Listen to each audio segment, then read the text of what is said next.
Bueno, pues vamos a empezar platicando algunos aspectos generales de la ley del IVA, no sin antes decirles lo siguiente, que están con todo el derecho de preguntarme cualquier duda que sea, en el momento que sea. Tenemos 2 sesiones de este tema que es muy interesante, pero quiero dejar en antecedente lo siguiente. Hoy para manejar la ley del IVA, tenemos que conocer lo siguiente. Debemos de conocer las normas de información financiera como punto número 1. ¿Por qué razón las NIF? Porque recuerden que hoy en materia fiscal, la ley del IVA me dice que para que yo pueda acreditar el IVA, el gasto tiene que ser deducible en materia de impuestos sobre la renta. Y uno de los requisitos para que sea deducible es que esté debidamente registrado en contabilidad. Y una de las formas para registrar cualquier operación es de acuerdo a las normas de información financiera. Entonces, primer requisito, debemos de conocer las NIFs. Segundo requisito, debemos de conocer lo que es el Código Fiscal de la Federación. Y voy a citar un ejemplo que para muchos va a resultar un poco interesante y para otros que más o menos conocemos la ley, yo creo que hemos abusado de algunos ejemplos. Vean, en este punto del Código Fiscal de la Federación, uno de los artículos que vamos a ver es el artículo 6, que nos habla del momento de la causación para cualquier contribución. Recuérdese que el Código Fiscal de la Federación, en los términos del artículo 1, es de aplicación supletoria, y al texto dice, en su defecto, cuando no venga en el texto de ley, voy a aplicar el código, y al decir en su defecto, pues entiéndase que es de manera supletoria. Bueno, entonces, Cito el artículo 6 que dice, las contribuciones se causan conforme se realicen las situaciones jurídicas o de hecho previstas en la norma. ¿Eso qué quiere decir? Que la ley está plagada de muchos supuestos, Si la actividad que ustedes realicen hoy cae en alguno de esos supuestos de la ley, en consecuencia van a pagar renta, o van a pagar IVA, o van a pagar IEPS, ¿estamos de acuerdo? Ahora, ¿por qué menciono esto? Y viene el ejemplo. A propósito de lo que hoy salió en las noticias, es importante escuchar noticias y leer noticias. Hoy, por ejemplo, venía escuchando en el camino el noticiero que me gusta de Sergio Sarmiento. Bueno, y curiosamente, por ahí de las 7:30 más o menos, entrevistó a Aristóteles Núñez. O sea, el jefe del SAT. ¿Y por qué la entrevista? Porque hoy en la propuesta de la tercera resolución miscelánea, ¿de acuerdo?, que no se ha publicado, simplemente es un proyecto, hay una regla en particular que está llamando mucho la atención, que la vamos a ver, me adelanto. Y esa regla particular dice que si somos tiendas de conveniencia, y ya hablo por ejemplo del Oxxo, hablo por ejemplo del 7-Eleven, hablo por ejemplo de los mini super, ¿de acuerdo?, entre muchos otros, ¿de acuerdo? Si esas tiendas de conveniencia venden productos que son destinados para la alimentación, y hay una lista interminable, piensen en tortas, ¿de acuerdo?, en snack, en pepitos, piensen por ejemplo en quesadillas, piensen en lo que ustedes quieran, en hot cakes, etcétera, etcétera. Bueno, pues si van a una tienda inclusive en sopas instantáneas, ¿cuántas veces no hemos comprado? Bueno, han comprado algunas personas su sopa, ¿de acuerdo?, la calientan y se la comen, le echan no sé qué tanto. Bueno, pues todos esos productos, hoy según la resolución miscelánea, son sujetos a la tasa del 16%, ¿me explico? Y entonces el pretexto, el argumento que decía Aristóteles Núñez, es que esa regla es a sugerencia de las grandes empresas que venden el mismo producto. ¿Por qué razón? Porque hay una competencia desleal. Toda vez que si van, por ejemplo, a una tienda comercial grande de esas que conocemos, que pueden vender el mismo producto, ahí le están cobrando el 16% de IVA, porque es un producto destinado para la alimentación. Sin embargo, si voy al Oxxo, y perdón por los comerciales, ahí no me cobran el IVA. Entonces, se supone que en estricta teoría, el precio del Oxxo tendría que ser más barato que el precio de una comercial mexicana. ¿Por qué razón? Por el 16% del IVA. ¿Me expliqué? Sin embargo, bueno, insisto, eso es el argumento que decía Aristóteles Núñez. Pero el trasfondo de esto es que esos productos toda la vida, en los términos del artículo 2, letra A, fracción primera, último párrafo de IVA, han estado grabadas con la tasa del 16%. Siempre, siempre, siempre. Que no hayan pagado el impuesto es otra historia, pero hoy por hoy, insisto, se hace patente y eso ha despertado muchas incongruencias, muchas injusticias, según algunos clientes, donde dicen, ¿cómo es posible si yo nunca he pagado el IVA, yo te voy a pagarlo? Bueno, no lo has pagado porque has omitido el pago del impuesto, has evadido el pago del impuesto, pero la obligación existe. ¿Me expliqué? Sin embargo, este comentario es importante porque ya que analicemos el texto de la ley, hay que separar los alimentos, los que son destinados propiamente dicho para la alimentación, para ser consumidos en el lugar donde los enajenan, ¿de acuerdo? O inclusive cuando no tengan lugar para ingerirlos, ¿queda claro? A diferencia de los alimentos que, por ejemplo, vienen enlatados. Finalmente, los dos son alimentos y el destino final va a ser la ingesta, ¿me explicó? Pero los alimentos enlatados hoy por hoy, según la misma ley del IVA en su artículo 2, letra A, esos sí están grabados al 0%. ¿Sí queda claro? Entonces, son de las cosas importantes que hay que considerar. Por eso decía, tenemos que tomar unos artículos del Código Fiscal de la Federación para ver en qué casos, lógicamente, se causa o no el impuesto. Otro punto que tenemos que conocer es la ley del impuesto a la renta. Y en particular, el artículo 25 y el artículo 27. Déjame un segundo.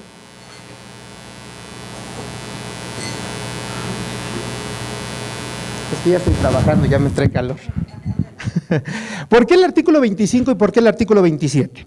Porque el artículo 25 de la Ley del Impuesto a la Renta nos habla de los conceptos que son deducciones para efectos de renta, deducibles. Y el artículo 27 nos habla de los requisitos de esas deducciones. ¿Y por qué se cita eso de manera puntual?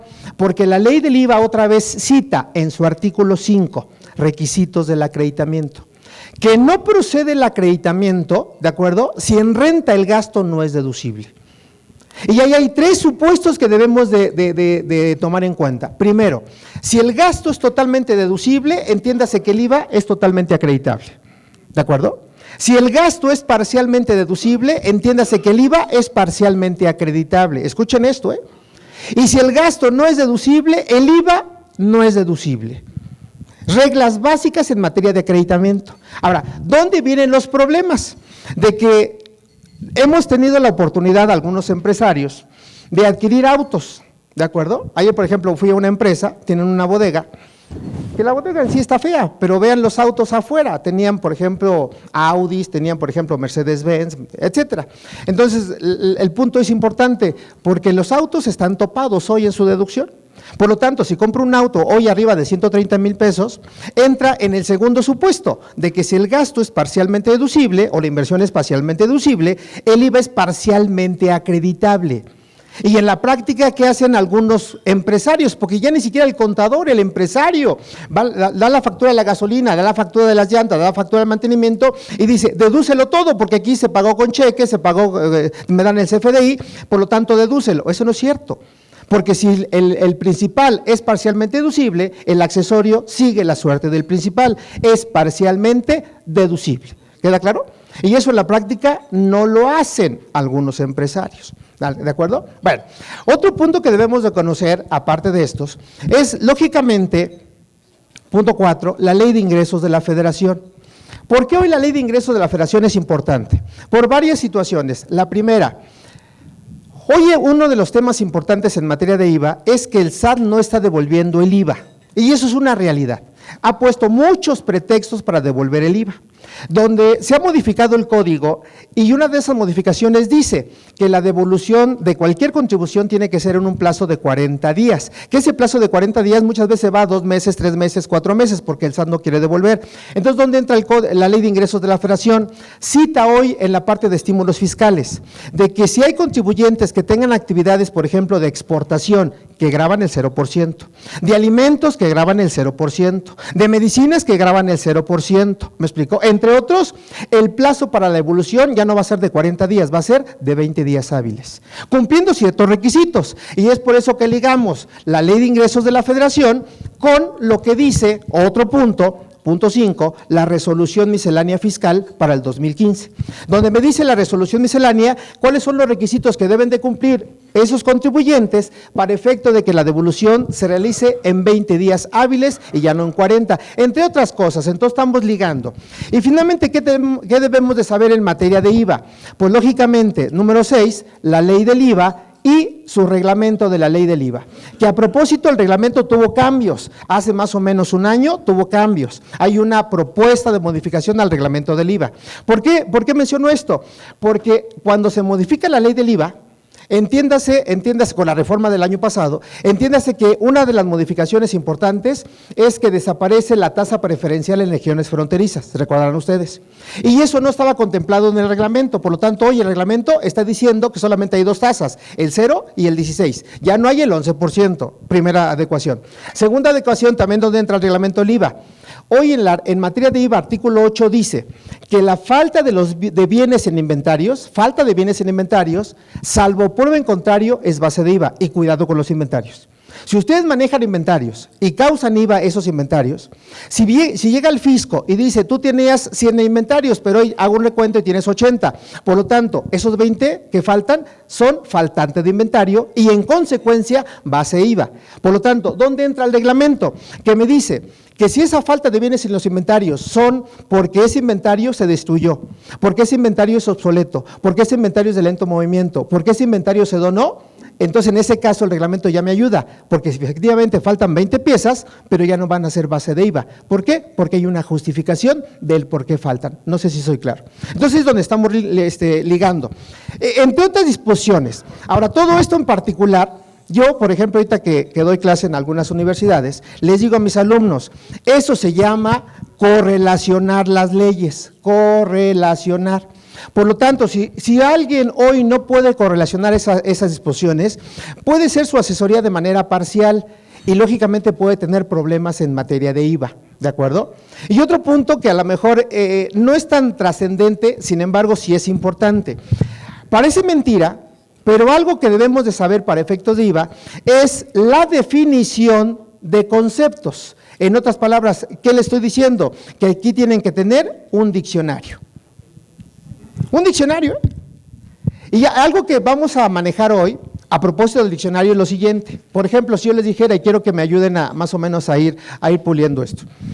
Cuando ustedes, en los términos del artículo 9 de la ley del IVA, que nos habla de las operaciones de enajenación que están exentas, ¿de acuerdo? Y uno de esos supuestos me dice, si ustedes venden suelo, esa operación está exenta para efectos de IVA. Y creo que se sobreentiende, pero aquí la pregunta sería, ¿y qué es suelo? Porque yo puedo decir, ¿suelo y tierra es lo mismo? No. ¿Suelo y grava es lo mismo? No. ¿Suelo y arena es lo mismo? No. ¿Suelo y piedra es lo mismo? No. Una de las características importantes es que el suelo, hoy como está escrito, entiéndase que es un bien inmueble.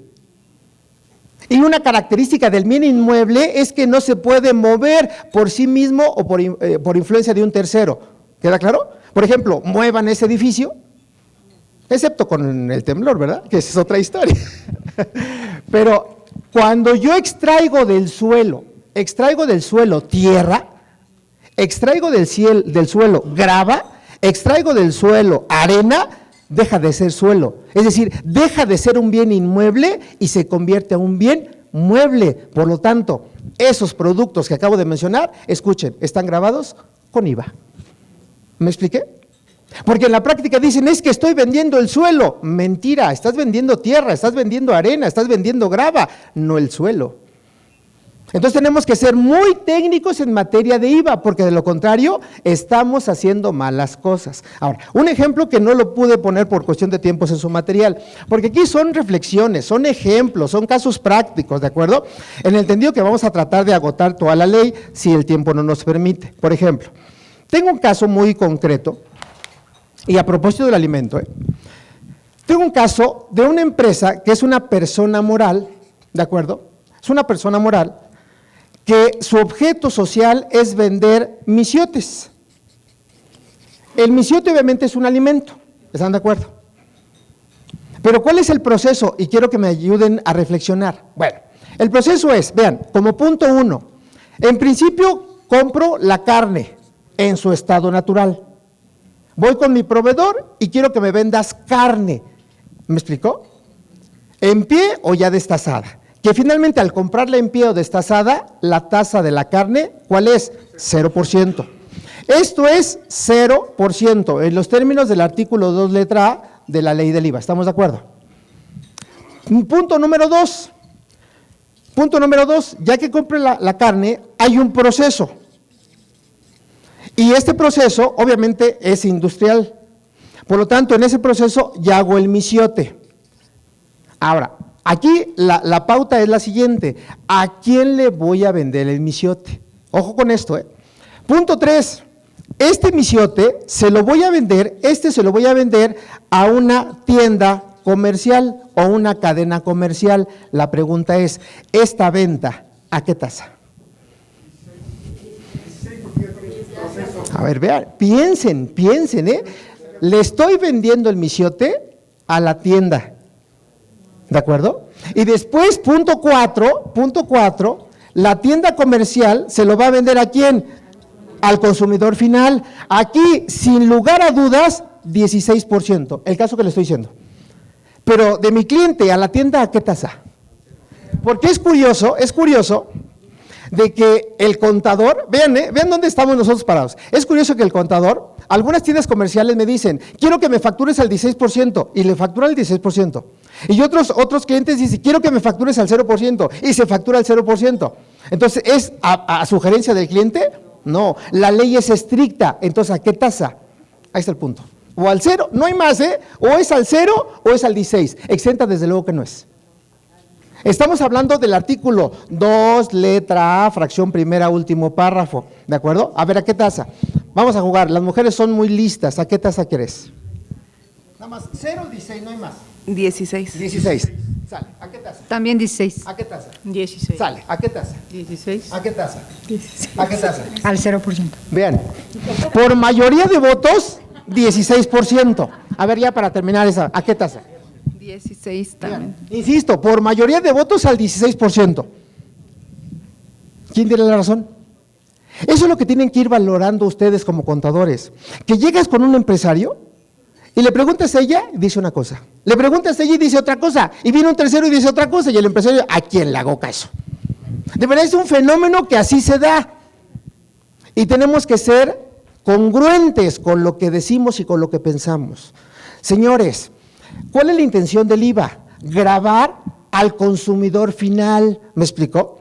¿Quién es el consumidor final? Esto. ¿Por qué? Porque de aquí a acá, obviamente va a consumirlo, ¿de acuerdo? En el lugar donde lo venden o inclusive para llevar. Pero de aquí a acá no se consume. Nada más se comercializa. Al comercializarse, comercial mexicano, quien lo compre, no es el consumidor final. Por lo tanto, al no ser el consumidor final, la tasa que se debiera gravar, 0%. Venga. Buen día, Juan Antonio. Pero lleva implícito ese producto un proceso, y ese proceso sí tendría que cobrarse de esa manera. Vean, por eso les decía. Porque el producto en su estado natural obviamente no lleva ningún proceso, una manzana y etcétera, etcétera, pero ya en almíbar lleva un proceso industrial implícito, y entonces aunque sea un alimento, bueno, a mí no me queda muy claro. No te preocupes, con Gracias. mucho gusto. Recuérdame tu nombre. Elba, gracias Elba. Vean, por ejemplo, mira, te voy a poner aquí algunos ejemplos de productos que son alimento, ¿de acuerdo? Y eso, una característica de los productos que voy a poner es que todos llevan un proceso, todos. Y la pregunta va a ser, ¿a qué tasa? Voy a la tienda comercial y compro atún. La marca que quieras, ¿eh? Voy y compro sardina, la marca que quiera. Voy y compro, por ejemplo, chiles, ¿de acuerdo? Compro el yogur, etcétera. La pregunta es, ¿a qué tasa? Y todos llevan un proceso industrial. ¿A qué tasa? Al 0. Al 0. Porque la presentación, y así lo dice la regla miscelánea, me dice que por el estar envasados al vacío, ¿me explicó? No son para consumirlo en el lugar donde lo están enajenando. Claro, claro. A diferencia si compras, por ejemplo, en el mismo centro comercial, compras barbacoa. ¿Me explicó? Compras, por ejemplo, ¿qué venden en algunas islas? Se me antoja a lo mejor una ensalada. ¿Me explicó? Un pollo rostizado. ¿A qué tasa todo esto? Al 16%. Porque yo puedo consumirlo en el lugar que lo enajenen o lo puedo pedir para llevar. Por eso es un fenómeno muy interesante en algunos restaurantes. Vayan a un restaurante y, por ejemplo, uno que su platillo por excelencia es el pan de dulce y el café con leche. Espero que sepan de qué restaurante estoy hablando. Y de verdad que es el platillo por excelencia, ¿de acuerdo? Y es donde deja más lana. Si yo me siento a la mesa a pedir mi café con leche y mi pan, ¿a qué tasa? 16%. Si voy y nada más compro el pan, ¿a qué tasa? Al 0. Y es el mismo pan. Iba a decir una grosería. Es el mismo pan. ¿Sí queda claro? Entonces depende cuál es la intención, la sustancia de la operación. ¿De acuerdo? Y es el mismo ejemplo con los hospitales, que ya hablaremos de eso. Si van y compran la medicina por separado, que se puede dar, se puede, en un hospital, ¿a qué tasa les van a facturar el medicamento? Al 0. Al 0, siendo de patente. Pero si yo estoy enfermo y me suministran el mismo medicamento, sorpresa, me están vendiendo el servicio y la tasa es el 16%. Porque hay una máxima que vamos a ver al rato. El artículo 17 del Código, ven la importancia del Código. El artículo 17 del Código, en su segundo párrafo, dice que cuando se venda un bien como consecuencia de un servicio que se está prestando, escuchen esto, el bien es servicio, se convierte en servicio, siempre y cuando mi actividad preponderante sea la prestación de servicios. Y es el ejemplo claro del hospital. ¿El hospital a qué se dedica? ¿A vender o a prestar un servicio? A prestar un servicio. Como adición o complemento a su servicio, le está vendiendo el medicamento, ¿no es cierto? Pero el punto o la actividad preponderante es el servicio. Por lo tanto, si derivado del servicio me venden el medicamento, sorpresa, forma parte del servicio. Y quiero que se lleven la idea de que si ese ejemplo que acabo de poner es por honorarios persona física, el bien que están enajenando forma parte de la contraprestación. Por lo tanto, causa IVA todo y hay retención de ICR y hay retención de IVA. ¿Me expliqué? Entonces, vean la importancia de cómo estamos jugando con la parte fiscal, hablando de la ley de IVA, hablando del código, hablando de la regla miscelánea, y desde luego todo eso tiene que estar perfectamente asentado en contabilidad. ¿Sí? ¿Vamos bien, jóvenes? Vengan, eso, ya despertaron las dudas.